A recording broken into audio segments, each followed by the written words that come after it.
Namibia's first woman president, Netumbo Nandi-Ndaitwah, was sworn in after winning recent elections, reinforcing the ruling party SWAPO's long-standing power. Nandi-Ndaitwah becomes one of the few women to lead an African nation. Let's take a look at this and the relationship between South Africa and Namibia. And the two countries sharing, of course, a close bilateral cooperation due to having a historic relationship that was cemented during the fight against colonialism and apartheid. So Namibia is one of South Africa's key trading partners in the Southern African region. Let's unpack this now with UNISA Researcher, Adv Sipho Mantula. Advocate, thank you so much for joining us this morning. We do appreciate your time here on the show.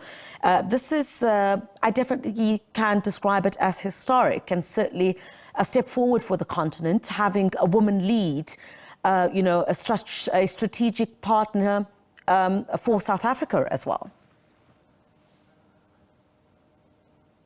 Good morning, Griselda, and good morning to your viewers. Griselda, very important, symbolic, historic relationship between Namibia and South Africa, but we have to contextualize it in two forms. The then apartheid South Africa, how it has treated the then Namibia when it was called Southwest Africa. The second aspect, SWAPO as a national liberation movement, its relation with other liberation movements, whether the ANC or the PAC. But when you look at the ANC, you'll find that the relationship between Oliver Tambo and the late president Daniel Shafishunai Sem Nujoma was very clear. But let's go back to the apartheid eras of 1915. After the Berlin Conference, Namibia was ceded, was captured, occupied by the then apartheid South Africa. So it's almost 75 years now, since 1915 to 1990. So the then apartheid South Africa occupied Namibia forcefully and at the same time enjoyed the natural resources of that country. Post 1963-64, SWAPO, Namibia, they are part of what we call the OAU Liberation Committee. But in that OAU Liberation Committee, again, Griselda, you have two liberation movements who are even contesting. That was called SWAN and SWAPO. Yes. And SWAN wanted to be the sole representative of the liberation struggle of the people of Namibia within OAU. Now, that's where the link of the liberation movements begins, of SWAPO, PAC, Frelimo, Azapo, when they all meet in Tanzania, where Tanzania offered the military camp of Kongwa. That Kongwa camp, that's where the ANC, the PAC, as well as SWAPO, they met there, Griselda, and that's where the relationship of these two liberation movements, or the liberation movements within the SADC, began. We also saw the frontline states in 1980 with the formation of the frontline states to fight against the colonialism and apartheid that was in the then South Africa and Southwest Africa, which is now Namibia. So that relationship, my dear sister, even to our viewers, is very important for us to can begin with.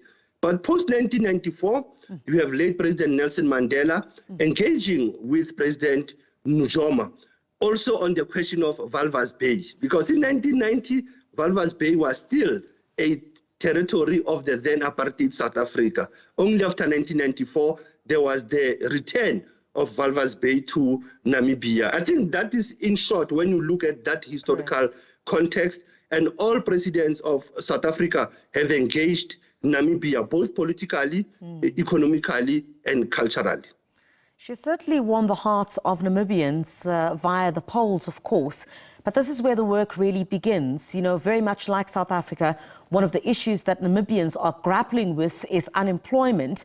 So she really needs to get the work done in this particular instance. When you talk about, I know one of the aspects that she spoke about focusing on is the agricultural sector. And also, she's also leading a fairly, young population, if I may.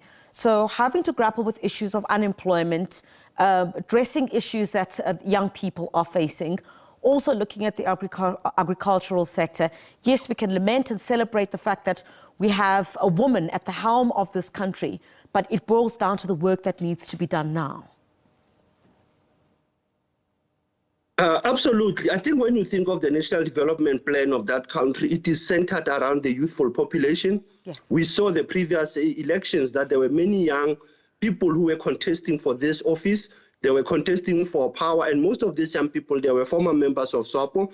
But as you said yesterday, I think one of the key messages that I've picked up is, it is the issue that we don't want to deal with, the issue of corruption, the maladministration of many liberation movements when they come into office. That she was very clear that she will want to equate corruption with treason. And secondly, as you have mentioned, for the youth, access to education, it is very key. But agriculture, remember, that is a desert. This is one area that 11 years ago, it suffered a drought that the then President Zuma had to assist them with 100 million to assist Namibia to come out of that.